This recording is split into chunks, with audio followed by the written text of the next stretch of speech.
ஆர்த்தி நில்லு. என்ன பாக்குறீங்க? நீங்க ஆர்த்திக்கு மாமா, நான் ஹஸ்பண்ட்.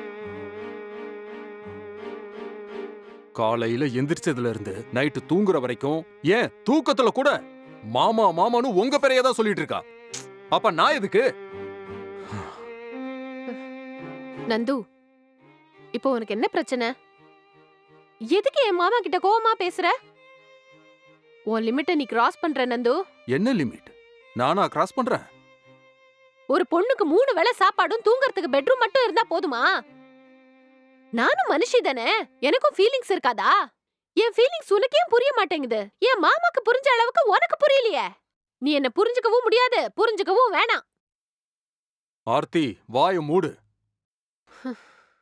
பொண்ணுன்னா என்னன்னு எனக்கு நீ கிளாஸ் எடுக்கிறியா? உனக்கு என் மேல மரியாதை, பாசம், பயம் எதுவுமே இல்ல. அத நான் உணர்றேன். வயசுல பெரியவர் உங்க மாமா. நீயே தப்பா பேசினாலும் அவர் எடுத்து சொல்லி வாழ்க்கைய புரிய வைக்கணும். நந்து, என்னப்பா பேசுற நீ? வாய மூடுங்க நீங்க. இனிமேல் உங்க அன்பு ஆர்த்திக்கு தேவையில்ல.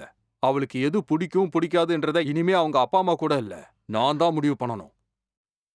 இனிமே என் குடும்பத்துக்கு நீங்க எந்த ஒரு நல்லதும் பண்ண வேண்டாம். தயவு செஞ்சு கெடுதல் பண்ணாம இருந்தாலே போதும். நந்து, நிறுத்து. வாய மூடு ஆர்த்தி. ஆ? வாழ்க்கைங்கிறது காசு பணம் இல்ல, தொலைச்ச இடத்துல தேடுறதுக்கு. அது வாழ்க்கையோட கடைசி பஸ் மாதிரி. ஒரு தடவை மிஸ் பண்ணிட்டா அதுக்கப்புறம் இல்லவே இல்ல. என்னால நினைச்ச மாதிரி எல்லாம் பயணம் பண்ண முடியும்னு நினைச்சிட்டு இருந்தேன்னா அதுக்கு பேரு விபச்சாரம். ஹலோ, ஒரு நிமிஷம். இனிமேல் எங்க லைஃப்ல எங்கேயும் குறுக்க வந்துடாதீங்க. இனி எங்க வீட்டுக்கும் வந்துடாதீங்க.